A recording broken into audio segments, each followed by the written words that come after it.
Mañana será para muchos el día D con el partido de España y hoy ha sido, para otros tantos, o algunos menos, pero la hora H.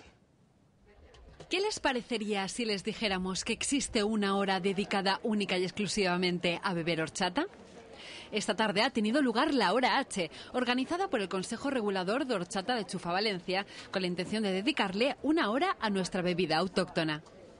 Realment, des de la denominació d'origen, el que intentem és desestacionalitzar el consum, però també és de veres que és ara quan comença els picos de consum perquè va molt acompanyada de l'oratge. I el que volem és això, donar a conèixer esta beguda, reivindicar-la com a beguda de l'estiu, valenciana, nutritiva y saludable. Muchos ciudadanos se han acercado a la Plaza de la Virgen de Valencia para degustar una auténtica horchata de chufa valenciana. Yo soy valenciana y porque me gusta mucho la horchata y los fartons. A mí la horchata me encanta, y más de Alboraya, soy de la Malvarrosa. Tenemos toda la chufa y todo. Desde pequeño siempre me ha gustado, mi merienda preferida la horchata y es una iniciativa muy buena.